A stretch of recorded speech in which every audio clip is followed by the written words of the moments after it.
and welcome to Cheekyricho's whole orange plum pudding.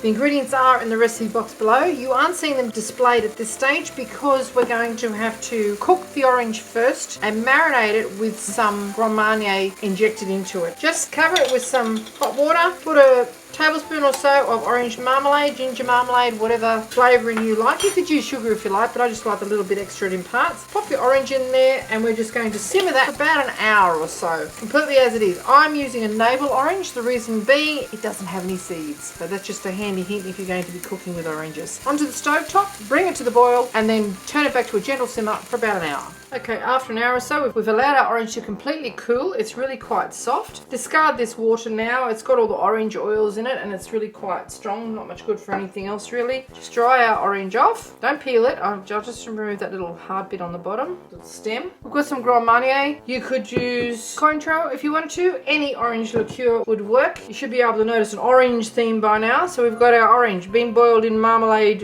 infused water. This is a syringe that you use for basting. It's actually a culinary thing. It's got a hole in it there and a hole on the other side. So you draw the liquid in. It's got a measurement on it as well, so you don't have to pour it into the glass if the bottle's not too empty. And same as if you would expel the air. We don't want to put air into the orange. There's no reason for that. And then we sit it into a container. Anything dribbles out stays in here and we're going to marinate it for 24 hours in that. So just inject it and squeeze a bit. Doesn't matter if it comes out because like I say, any of the extra Grand Marnier is going to be used in the orange anyway. It'll come out a little bit. Okay. Anything left over, just pour it over the top. You can turn this over from time to time in the fridge if you like. Lid on and pop it into the fridge. And those orange liqueur flavours are going to preserve the orange and give it a gorgeous flavour when you slice the pudding open. Into the fridge we go. Okay, while our orange is marinating in the fridge with the Grand Marnier, we have got some gorgeous Australian plump mixed fruits here. You can make your own concoction if you like with your favourites. Some people don't like missed peels, some people don't like cherries, but these are really good quality fruit and we're going to macerate them overnight with a whole cup of brandy. And tomorrow they're going to be nice and fat and juicy. And then we'll get on with the rest of our recipe. Just cover those, they don't have to be in the fridge. And tomorrow we're going to come back and finish our gorgeous plum pudding with a boozy orange centre. Okay, it's time to assemble our orange filled Christmas pudding. Okay, we've got our pudding steamer, which is a 2-litre capacity. We have just greased that with butter. We've got a couple of circles of baking paper before we pop them on the top. And now it's time to assemble our pudding. Now I told you what would happen with this fruit. It's soaked up a whole cup full of brandy. To that we are going to add our breadcrumbs. Now I've just blitzed up some day-old bread in the ThermoChef. I've already weighed it, so I know there's 250 grams there. That's in with our nutmeg, our mixed spice, our cinnamon, and give that a good mix around. Now we've got some butter here that we've just melted. We're going to add our golden syrup to that. Give that a good mix around so it's well combined, and it's in with our bicarb soda. Add our sugar to that, give it a mix around too, and we're going to add that with our vanilla extract straight into our fruit mixture. Now I've showed you how to make vanilla extract in a different video. Okay, into our fruit now. Get our eggs and give them a light whisk.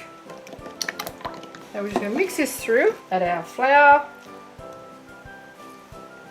and continue to mix that until it's well combined. Now it's in with our eggs.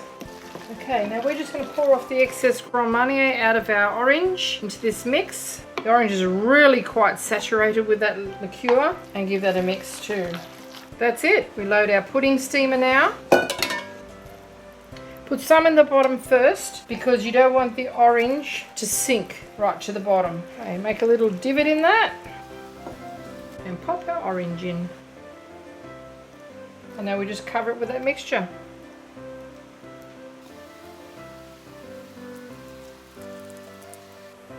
So paper on top and just press it down around. Next one goes on. Line up our circles on the lid and slide it on through. Okay, there's our pudding ready to go into our boiling water. We're going to bring the water 3/4 of the way up the side of it and cook it for 3 hours covered. Check it constantly to ensure that your water doesn't evaporate. You do not want this to boil dry. We're also going to sit it on a trivet in our pan as well. Now this lid is not designed to lift the pudding out of the boiling water, and you will seriously scald yourself. So I'm just going to tie a new shoelace around it, and that way I can lift it in and out without burning myself. Okay, nice and secure, and we can lower it in and out with a pot holder without burning ourselves. This string is going to get wet. It's really very strong, but don't try and lift it with your hand or with an absorbent pot holder, because you're going to burn yourself. The water will soak into it and it'll get very hot. So we're just going to lower it into our pot and leave it for about 4 hours. We've got our boiling water 3/4 of the way up the side. We've got our trivet in the bottom of it. We're just going to pop the lid on it and make sure that it doesn't boil dry, and make sure the level doesn't lower less than about 3/4 of the way up that pan. And we're just going to cook this for about 4 hours. Okay, our pudding cooked for 4 hours, and then we allowed it to cool. Once it's cold, you can put it in the fridge, and then when you're ready to serve it, you're going to have to boil it again for at least another hour. So that's what we've done. This way you can prepare it well ahead of Christmas Day, and it will be ready to eat. All you've got to do is reheat it on the day. So we're just going to unwrap it, invert it onto a serving platter or plate. Get your custard ready, of course. Okay, now I'm going to remove this lid, so I have to turn it until it lifts off.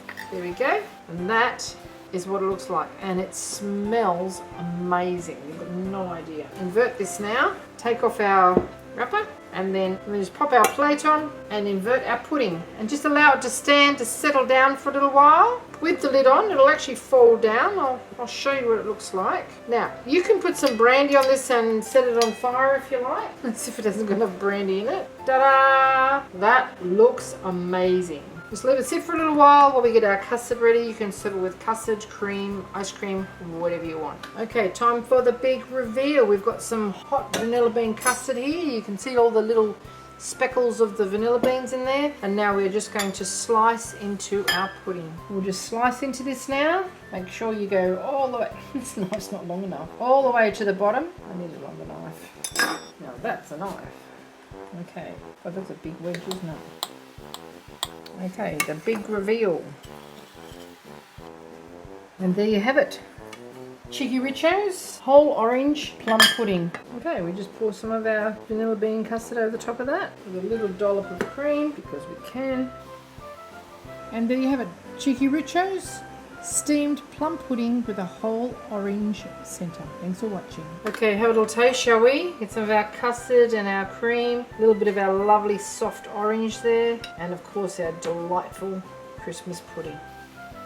Oh, that is divine. Moist. You can definitely taste the Grand Marnier. The custard's gorgeous with a little bit of cream. Yum, yum, yum. How could you not have a good Christmas with a Christmas pudding like this? Seriously, you gotta try this. It's too good for words. Thanks for watching.